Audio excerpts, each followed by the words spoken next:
Hi guys, welcome back to my channel. இந்த வீடியோல சுற்றுச்சூழல் கல்வி தான் பார்க்குறோம். B.Ed 2nd செமஸ்டர்ல இது ஜெனரலா எழுதக்கூடிய டாபிக் தான்.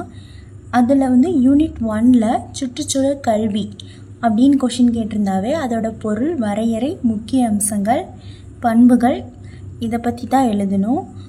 குறிப்பு சட்டகம் ட்ரீ மாதிரி போட்டுருக்கேன். நீங்க எந்த மெத்தட் வேணா போட்டுக்கோங்க. முன்னுரை, சுற்றுச்சூழல் கல்வி பொருள், சுற்றுச்சூழல் கல்வி வரையறை, சுற்றுச்சூழல் கல்விக்கு பண்பு, முக்கிய அம்சங்கள், முடிவுரை இதை தான் பார்க்க போகிறோம் இந்த வீடியோவில். இப்போ சுற்றுச்சூழல் கல்வி. சுற்றுச்சூழல் கல்வி என்பது அண்மை காலத்தில் உருவான புதிய துறை. சுற்றுச்சூழல் கல்வியின் நோக்கம் சுற்றுச்சூழல் தொடர்பான பிரச்சனைகளை தீர்ப்பதற்கு தேவையான அறிவு, மனப்பான்மை, திறமைகள், ஊக்கம் ஆகியவற்றை மக்களிடையே அளிப்பதாகும். சுற்றுச்சூழல் கல்வி நடத்தை மாற்றத்தை உருவாக்குவதை நோக்கமாக கொண்டுள்ளது. இப்போ சுற்றுச்சூழல் கல்வியை படிக்கிறதுனால அந்த சுற்றுச்சூழல் எப்படியெல்லாம் பாதிப்படையுது அப்படிங்கிறத நம்ம தெரிஞ்சுக்கிறோம். அப்போது அந்த பாதிப்பை எந்த மாதிரிலாம் அடையாமல், அந்த பாதிப்பை அடையாமல், இல்லை அது தடுக்க வழிமுறைகள், அதை எப்படி சுத்தமாக வச்சுக்கிறது அப்படிங்கிறதுக்கான அறிவு, மனப்பான்மை, திறன்கள், ஊக்கம் இதெல்லாம் இந்த சுற்றுச்சூழல் கல்வி மூலமாக மக்களுக்கு தெரியப்படுத்துறது. இதில் நடத்தை மாற்றம் அப்படின்னா, நடத்தை மாற்றம்னா முதல்ல நம்மளை சுத்தமாக வச்சுக்கணும், நம்ம சுற்றி இருக்கிற இடத்த சுத்தமாக வச்சுக்கணும். அந்த நடத்தையை நம்ம சின்ன வயசுலேருந்தே நமக்கு சுற்றுச்சூழல் மூலம் கற்றுக் கொடுத்துட்டு வருவாங்க. அது எப்படின்னா, ஃபஸ்ட்டு ஸ்கூல் படிக்கும் போது ஒரு 5th வரைக்கும் படிக்கும் போது என்ன சொல்லி தருவாங்கன்னா, பல் விளக்குறது, குளிக்கிறது, கை வாஷ் பண்ணுறது, நகம் கட் பண்ணுறதுலேருந்து நம்மளை எப்படி சுத்தமாக வச்சுக்கணுங்கிறத முதல்ல கற்றுக் கொடுப்பாங்க. அதுக்கப்புறம் ஹையர் செகண்டரி ஸ்கூல் போகும்போதெல்லாம் எப்படி சுற்றுச்சூழல்னால் என்னன்னு கற்றுக் கொடுப்பாங்க. அது எந்த மாதிரிலாம் இருக்குது, இப்போ நீர் வளம், நில வளம், காற்று அப்படிலாம் இருக்கு இல்லையா, அது மாதிரி சொல்லுவாங்க.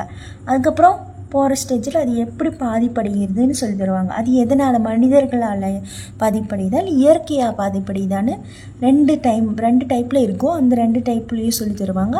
அதிலேருந்து எப்படி பாதுகாக்கிறது அப்படிங்கிறத சொல்லி தருவாங்க. இதுதான் சுற்றுச்சூழல் கல்வி. இப்போ நான் சொன்ன பாயிண்ட்டும் நீங்கள் ஆட் பண்ணி இதில் எழுதலாம். இப்போ சுற்றுச்சூழல் கல்வி வரையறை மிஸ்ரா அப்படிங்கிறவர் நிறைய பேர் வரையடிச்சிருக்காங்க. அதில் மிஸ்ரா வரையறை நாங்கள் கொண்டு வந்திருக்கேன். ஏன்னா சேம் பாயிண்ட் தான் வரும்.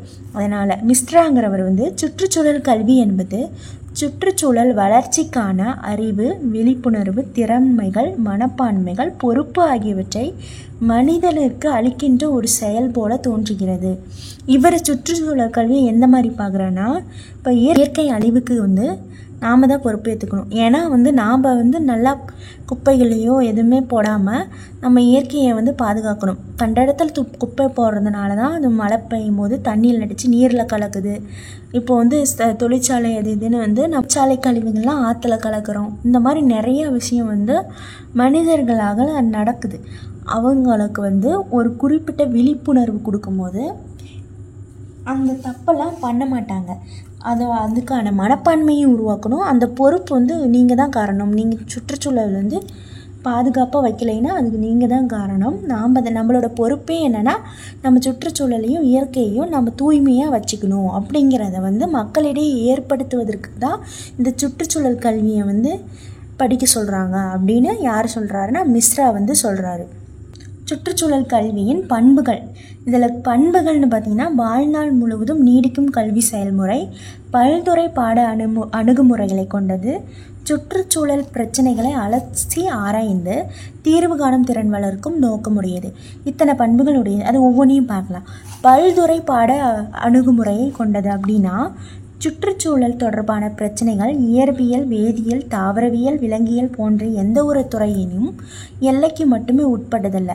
அந்தந்த துறையில் இப்போ சொன்னோம் இல்லையா, அந்த துறையில் மட்டும் இருக்குன்னு இல்லை, நம்ம எல்லாத்துலேயுமே இருக்குது அப்படின்னு சொல்ல வராங்க. சுற்றுச்சூழல் பிரச்சனைகள் பல்வேறு பரிமாணங்களை பொறுத்து நிகழ்வதால் சுற்றுச்சூழல் கல்வியும் வழக்கமாக கற்பிக்கப்படும் பல்வேறு பாடத்துறைகளில் கலவையாக விளங்குகிறது. அதாவது எல்லா பாடத்துலேயுமே சுற்றுச்சூழல் சம்மந்தம் இருக்குது. இப்போ இயற்கை மாசடைகிறது இப்போ இயற்பியல் மாற்றத்தால், வேதியியல் மாற்றத்தால், தாவரங்கள், விலங்குகள் மட்டுமா இருக்குது இயற்கை மாசு ஏற்படுது. நிறைய பிரச்சனைகளால் இப்போ ஏற்படுது. அதனால் எல்லா பாடத்துறையிலையுமே சுற்றுச்சூழல் கல்வி சேர்த்துருக்காங்க. இப்போது இந்த மாதிரி ஸ்லோகன், கவிதைகள், ஸ்குவிட்டு இந்த மாதிரி இருந்துச்சுன்னு நீங்கள் எழுதலாம். இது வந்து எக்ஸ்ட்ரா வந்து மார்க்கு கொடுக்கும், நல்லாயிருக்கும் பார்க்க. சுற்றுச்சூழல் மீது நாம் அக்கறை கொள்வது நமக்காக மட்டுமில்லை, வருங்கால சந்ததிக்காக தான். இந்த மாதிரி வந்து ஸ்லோகன் மாதிரி ஏதாவது கவிதை மாதிரி எழுதுங்க, இதுக்கும் நல்ல மார்க் கிடைக்கும். வாழ்நாள் முழுவதும் நீடிக்கும் செயல்முறை. சுற்றுச்சூழல் கல்வி என்பது முன்பள்ளி கல்வி நிலையில் தொடங்கி முறையான மற்றும் முறைசாரா கல்வி மூலம் நெடுங்க நீடிக்கும் கல்வி செயலாகும். இது வந்து ஆரம்ப பள்ளியிலேருந்து இப்போ 1வது படிக்கிறதுலேருந்து நம்ம லைஃப் லாங் டிகிரியில் கூட நம்ம ஒரு சப்ஜெக்ட் வந்து சுற்றுச்சூழலில் எழுதுவோம். இப்போ டீச்சர் படிக்கிறோம் இல்லையா, இதுலேயே பாருங்கள் ஒரு சுற்றுச்சூழல் கல்வின்னு ஒரு சப்ஜெக்ட்டு நம்ம எழுதுகிறோம். இந்த மாதிரி கவனம் செலுத்தும் முக்கிய அம்சங்கள். இந்த முக்கிய அம்சங்களில் எத்தனை வருதுன்னா, முக்கிய அம்சங்களில் வந்து இயற்கை வளங்களை பாதுகாப்பதில் தனி மனிதனின் பங்கு, இயற்கை வளங்கள் அவை தொடர்பான பிரச்சனைகள் மற்றும் தீர்வுகள், சுற்றுச்சூழல் மாசடைதல் பேராபத்துகள், சுற்றுச்சூழல் தொடர்பான முக்கிய பிரச்சனைகள், சுற்றுச்சூழல் பாதுகாப்பு கொள்கை மற்றும் செயல் திட்டம், சுற்றுச்சூழல் மேலாண்மை பாதுகாப்பும். இத்தனை அம்சங்கள் இருக்குது. இது ஒவ்வொன்றையும் விரிவாக பார்க்கலாம். இயற்கை வளங்கள் அவை தொடர்பான பிரச்சனைகள் மற்றும் தீர்வுகள். முதல்ல இயற்கை வளங்கள்னால் என்னென்னா, வற்றாத வளங்கள் மற்றும் புதுப்பிக்க இயலாத வளங்கள். புதுப்பிக்கக்கூடிய வளங்கள், புதுப்பிக்க முடியாத வளங்கள் இருக்குது. அப்போ இயற்கை வளங்களில் நீர், நிலம், காற்று, கனிம வளங்கள், காடு, உணவு வளங்கள், ஆற்றல் மூலங்கள், இவைங்கெல்லாம் இயற்கை வளங்கள். இந்த இயற்கை வளத்தினால ஏற்படும் பிரச்சனைகள் என்னென்னா அப்படின்னு பார்க்கலாம். வளங்கள் தொடர்பான பிரச்சனைகள். இப்போ நீர் வளம்னா அதில் என்னென்ன பிரச்சனைகள் வருதுன்னா, நிலச்சரிவு, மண்ணரிப்பு, மண் வளம் குன்றுதல், பாலைவனம் அதெல்லாம் வருது. இப்போ வன வளங்கள்னால் காடுகள் அழிப்பதனால வருது. நீர் வளங்கள் எப்படி பாதிக்கப்படுதுன்னா, அளவுக்கு அதிகமான நிலத்தடி நீர் பயன்பாடு, ஆலை கழிவுகள், விவசாய கழிவுகள், சாக்கடை நீர் கலப்பதால் நீர் மாசடைகிறது. நீர்நிலையங்களில் பிளாஸ்டிக் கழிவுகளை வீசுதல், இதனால் நீர் வந்து மாசடையுது. கனிம வளங்கள் எப்படின்னா, அளவுக்கு அதிகமாக கனிம வளங்களை வந்து சுரண்டும் போது அது மறுபடியும் புதுப்பிக்க இயலாத வளமாக இருந்துச்சுன்னா அது நமக்கு கிடைக்காது. அதனால் வந்து பாதிப்பு ஏற்படுது. இப்போ உணவு வளங்கள்னால் விவசாய நிலத்தை வேறு உபயோகங்களுக்கு மாற்றுதல், ஒரே இனப்பயிரை தொடர்ந்து பயிரிடுதல், மிகை மீன் பிடித்தல். ஒரே இனம்னா இப்போ அந்தந்த பருவத்துக்கு ஏற்ற மாதிரி விவசாயம் பண்ணால் தான் அந்த நிலம் வந்து நல்லா தூய்மையானதாக நல்ல நிலமாக இருக்கும். இதுவே மீன் அதிகமாக பிடிச்சோம்னா மீனோட இனப்பெருக்கமே குறைஞ்சிடும். இதனால் வந்து உணவு வளங்கள் பாதிப்படுகிறது. ஆற்றல் வளங்கள். அதிகரித்து வரும் ஆற்றல் தேவையால்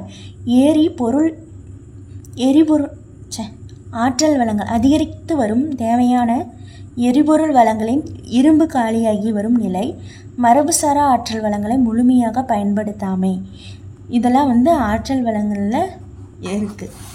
இயற்கை வளங்களை பாதுகாப்பதில் தனி மனிதனின் பங்கு எப்படி இருக்குன்னா, உயிரின பல்வகமை பாதுகாத்தல், ஆற்றலை சேமித்து வைக்கணும், காகித பயன்பாட்டை வந்து குறைச்சி பயன்படுத்தணும், பிளாஸ்டிக் பொருளை வந்து யூஸ் பண்ணக்கூடாது, இயற்கை வளங்களை பாதுகாப்பதற்கு பிற வழிகள் ஏதாவது இருந்துச்சுன்னா அதையும் யூஸ் பண்ணணும்.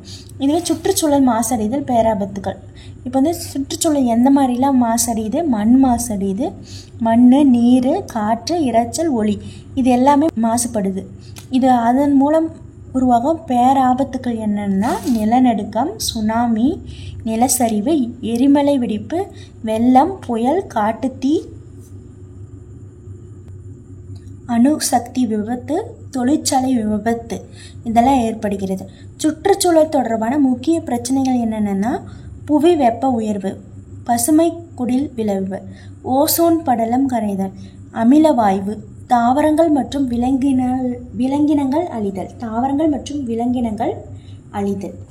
சுற்றுச்சூழல் பாதுகாப்பு கொள்கை மற்றும் செயல் திட்டங்கள். என்னென்ன செயல் திட்டங்கள்லாம் இந்திய அரசாங்கம் கொண்டு வந்திருக்குன்னா, இந்தியாவில் சுற்றுச்சூழல் பாதுகாப்பிற்கு மேற்கொள்ளப்பட்ட நடவடிக்கைகள் மற்றும் இயற்றப்பட்ட சட்டங்கள்.